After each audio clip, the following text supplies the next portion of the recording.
Students, आज इस video में मैं आप लोगों के लिए बात करने जा रहा हूं relation between protein and amino acid. दरअसल होता क्या है कि हमारे बॉडी में जो प्रोटीन बनता है उस प्रोटीन को बनाने के लिए शरीर को 20 अमाइनो एसिड्स की जरूरत होती है और उस out of 20 amino acids 11 amino acids जो होते हैं वो हमारे बॉडी में प्रेजेंट होते हैं, ऑलरेडी पहले से मौजूद होते हैं। इसीलिए वैसे अमाइनो एसिड को हम नॉन एसेंशियल अमाइनो एसिड कहते हैं, यानी कि जो 11 अमाइनो एसिड पहले से बॉडी में प्रेजेंट हैं उसको हम नॉन एसेंशियल अमाइनो एसिड्स कहते हैं। इसके बाद जो होता है, जो हमको 9 अमाइनो एसिड बाहर से लेना पड़ता है, वो 9 अमाइनो एसिड को हम एसेंशियल अमाइनो एसिड्स कहते हैं।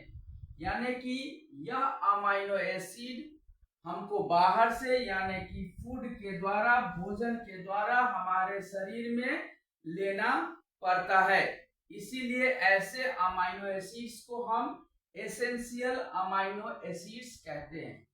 और जब बॉडी को 20 अमाइनो एसिड मिलता है तो आरएनए का जो मैसेंजर आरएनए है, एमआरएनए है, उसको जैसे ही पता चलता है तो वह सारे अमाइनो एसिड्स को आरएनए के पास लेकर जाता है और वहां पर राइबोसोम की मदद से प्रोटीन का सिंथेसिस होता है।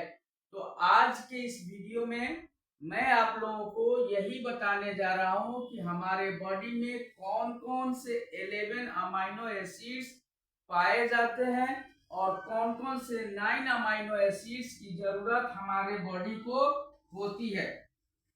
तो सबसे पहले जो हमारे बॉडी में पाए जाते हैं वो होता है एलानिन।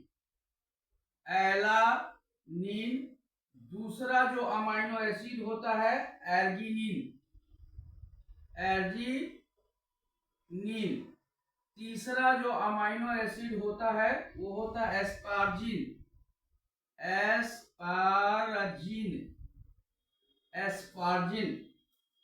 चौथा जो होता है वो होता है एस्पार्टिक एसिड। और पांचवा जो अमाइनो एसिड होता है वो होता है ग्लूटामाइन। छठा जो होता है वो होता है सिस्टेनिन।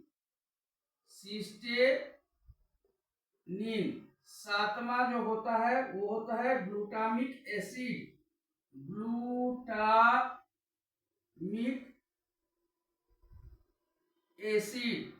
आठवां जो होता है वो होता है ग्लाइसिन। नौवां जो होता है वो होता है प्रोलिन। और 10वां जो होता है वो होता है सेरिन।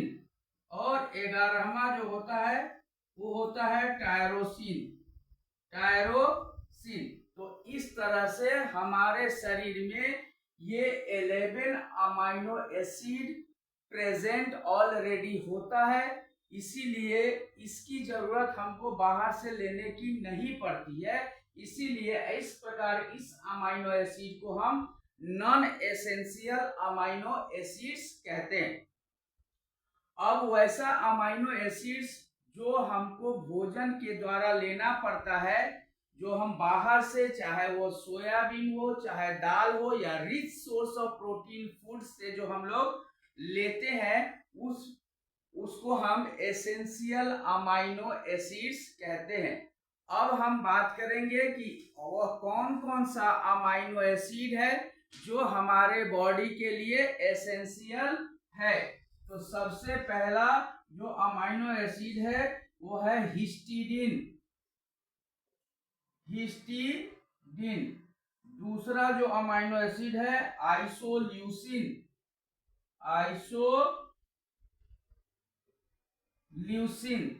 तीसरा जो हो जाएगा वो हो जाएगा ल्यूसिन। चौथा हो जाएगा लाइसिन। पांचवा हो जाएगा मेथियोनिन। छठा जो हो जाएगा वो फेनाइलालामीन।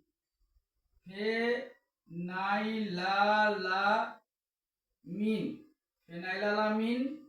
सातवां जो हो जाएगा वो हो जाएगा थ्रियोनिन।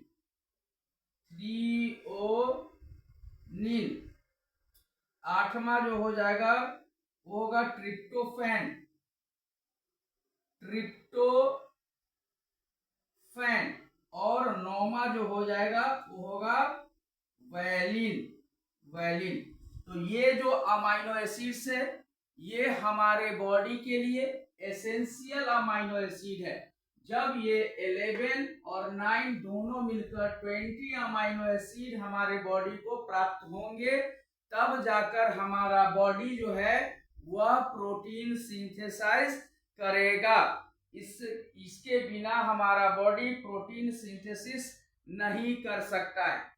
अब जैसा कि हम लोग जानते हैं कि soybean rich source of protein है, उसके खाने से हमारे शरीर में प्रोटीन की पूर्ति होती है। लेकिन हम लोग सोयाबीन जो खाते हैं वो सोयाबीन की बड़ी खाते हैं।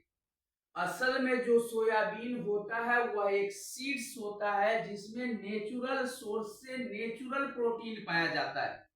लेकिन उस प्रोटीन का यूज हमारा बॉडी नहीं करता है। तो हम ऐसा नहीं है कि वो हम सोयाबीन खाते हैं तो वो प्रोटीन हमारे बॉडी के अंदर यूटिलाइज होता है। जी नहीं, उस प्रोटीन से क्या होता है कि उस प्रोटीन का ब्रेकडाउन करता है हमारे बॉडी के अंदर उस प्रोटीन का ब्रेकडाउन होता है। और जब प्रोटीन का ब्रेकडाउन होगा तो उसमें पाए जाने वाले जितने भी अमाइनो एसिड हैं वो अलग अलग बिखर जाएंगे। फिर उन अलग अलग बिखरे अमाइनो एसिड्स को mRNA इकट्ठा करेगा और राइबोसोम को देगा, और राइबोसोम फिर से उस अमाइनो एसिड को एक माला के तरह पिरोएगा और एक प्रोटीन का चेन बनाएगा, जिस प्रोटीन को हमारा बॉडी यूटिलाइज करेगा। जैसे मान लो कि कोई माला होता है तो देखते हो इस तरह से माला होता है, तो प्रोटीन का भी इसी तरह से चेन बनता है। एक एक अमाइनो एसिड्स को लेकर प्रोटीन का चेन बनता है। अब हम लोग कहते हैं कि खाना में हम लोगों को प्रोटीन कैसे मिलता है, तो दरअसल होता है क्या कि पुराने जमाने में ये कहा गया है कि हमें दाल चावल को मिक्स करके खाना चाहिए, या दाल रोटी खाओ और प्रभु का गुण गाओ। तो दाल रोटी को भी मिक्स करके खाना चाहिए। ऐसा क्यों कहा गया? ऐसा इसलिए कहा जाता है क्योंकि दाल में मैक्सिमम एसेंशियल अमाइनो एसिड्स पाए जाते हैं। जैसे कि जो है सो दूसरा, तीसरा, चौथा, पांचवा,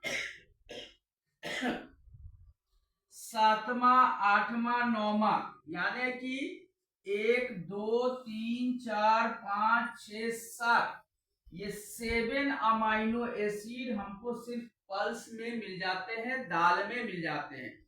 बाकी का जो 2 अमाइनो एसिड्स जो बच गया है, ये दोनों अमाइनो एसिड्स हमको रोटी और चावल में मिल जाता है। तो नतीजा क्या होता है कि जब हम दाल चावल या रोटी चावल को इकट्ठा करके मिक्स करके एक साथ खाते हैं तो हमारे बॉडी को क्या हो जाता है, पूरा का पूरा 9 एसेंशियल अमाइनो एसिड मिल जाता है, और हमारा बॉडी उसको यूज करके हमारे बॉडी के ग्रोथ और रिपेयर के लिए प्रोटीन का सिंथेसिस करना स्टार्ट कर देता है। आशा करता हूं कि यह वीडियो आप लोगों को अच्छा लगा है। लगेगा तो आप ज्यादा से ज्यादा लोगों से इस चैनल को सब्सक्राइब करवाइए, वीडियो को लाइक कीजिए और पूरा का पूरा वीडियो देखिएगा, तभी आपको पूरी बातें समझ में आएगी।